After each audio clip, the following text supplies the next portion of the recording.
دا هغه افغان کډوال دي چې تیر کال له پاکستان او افغانستان ته د ماس ډیپورټیشن پالیسي په صورت په ګڼ شمېر تلو مجبور کړل شول.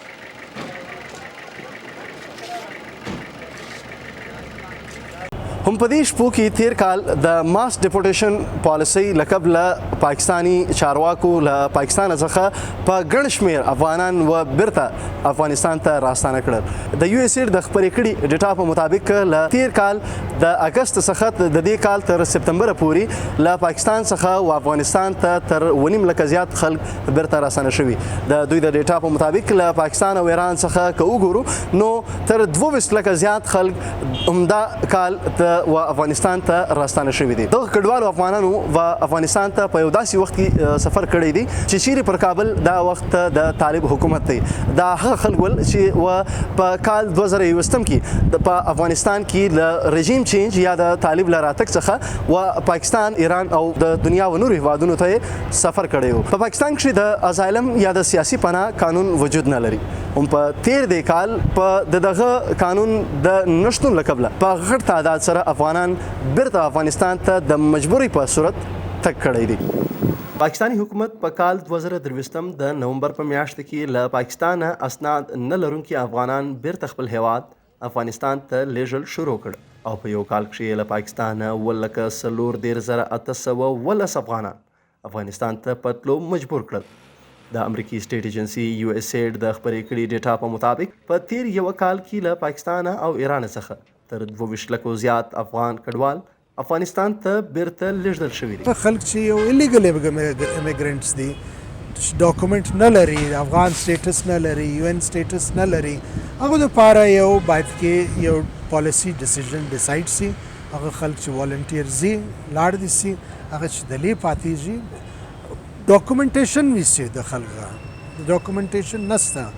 نو دا یو ډیر ضروری اقدام ده، لیکن دا ګر د بغیر لیجسلیشن نشي کېدلی. په پاکستان کې د سیاسي پناه قانون نشته چې له قبله یې په پاکستان کې تر 4 لسیزو زیات وخت تیرونکي خلک هم په تلو اړ شول. پاکستان ته له نورو هیوادونو څخه راغلي خلکو ته قانوني شناخت نه ورکول کیږي.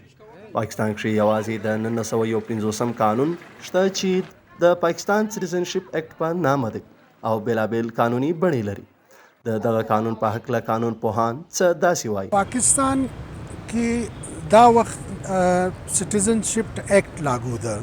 نو سټیزنشپ اکټ کې ډېر خامیان شته او ډېر شیان، خصوصا دا چې ایلیګل امیګرنټس راځي دلته یا اسایلم کریټ کوي، دا خو یو لیګل سټیټس هغه قانون کې نشته. نو پاکستان کې باید کې یو قانون سازی وسی او قانون سازی بیسس باندې دا خلک چې اسایلم کلیم کوي. اوس فلحال خو خالی هغه یونایټډ نیشنز چې افغان ریفیوجیز هغه ته یو لیګل سټیټس ورکوي، هغه ته بیا ګورنمنٹ اف پاکستان الاو کوي چې هغه پرمننټلی یا ټمپرری دلته ریزایډ کړي.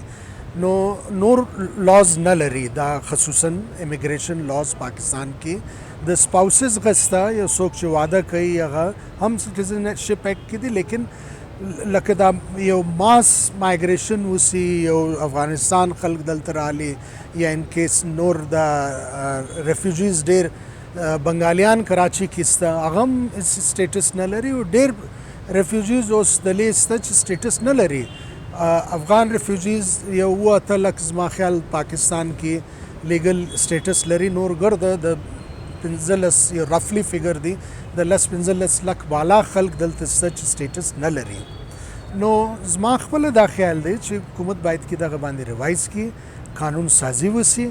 دا خلک اوس جا د افغان ریفیوجیز ریلیف وار د اوسو افغان وار هغه ټایم سره دلې د دوی سلرم جنریشن دلته پروت دی او تر اوسه هغه د یو مهاجر سټیټس لري. د تاریخ پوهانو په وینا چې پاکستان ته د افغان کډوالو راتګ په افغانستان کې د روسي ځواکونو له راتګ سره شروع شو.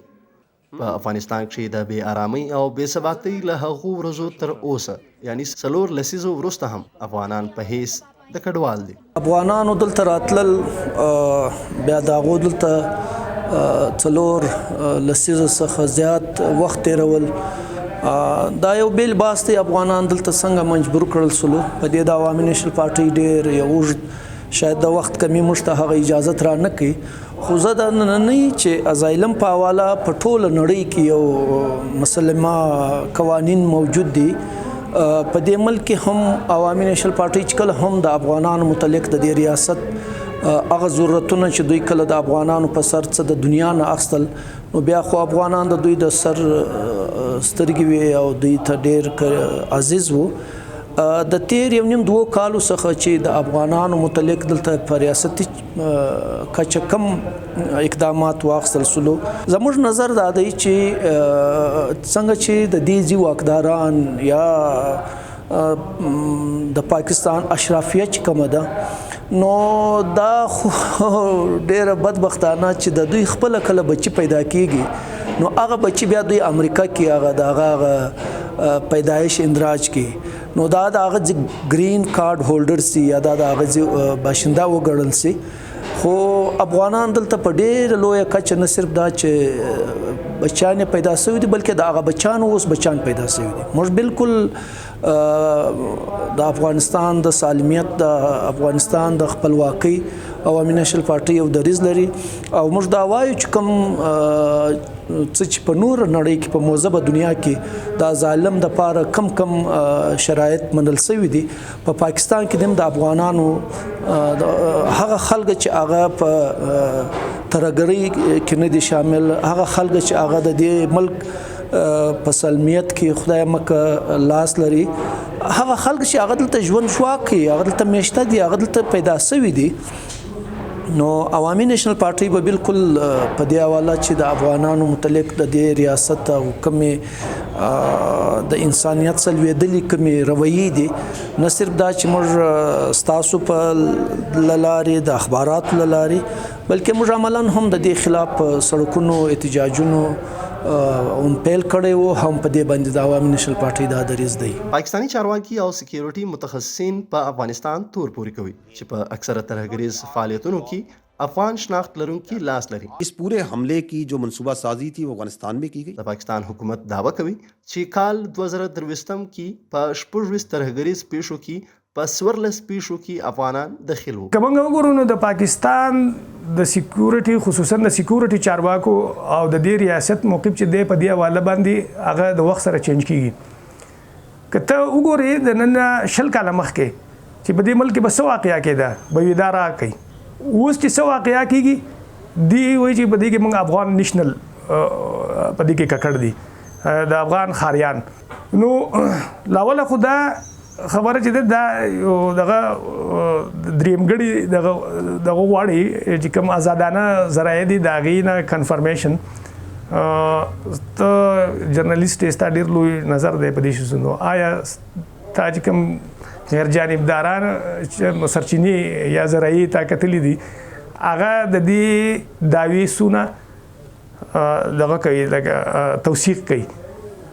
او پکار دا ده چې که موږ هغه بلیم گیم کې پریوځو، یو سړی چې خپل کور کلی کډه پرېږدي او دونه په کمزوري حالات کې هغه یو بل ملک ریاست ته راشي، هغه څنګه په داسې سیسټمیټیک دغه کې کاروایانو کې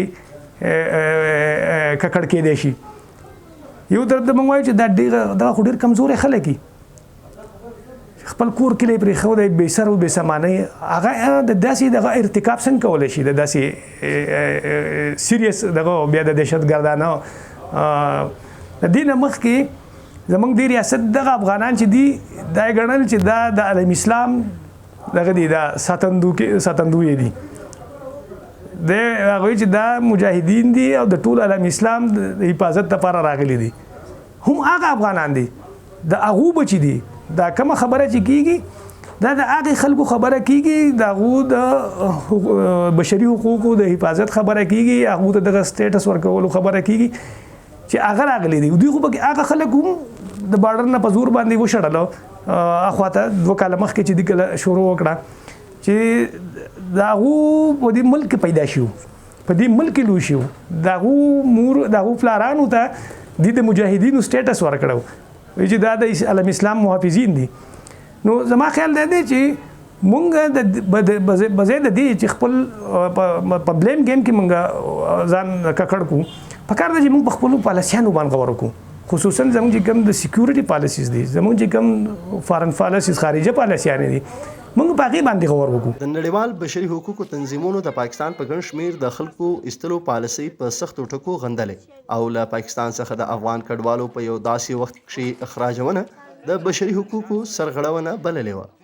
قانوني ماهرین وایي چې د یوې ښې ټولنې او د لا پرمختګ لپاره د نورې نړۍ په څېر د انساني حقوقو پرتله برابر قوانین لا هم نور پکار دي. لاکھ خوشحال، ډیلی قدرت، کوټه.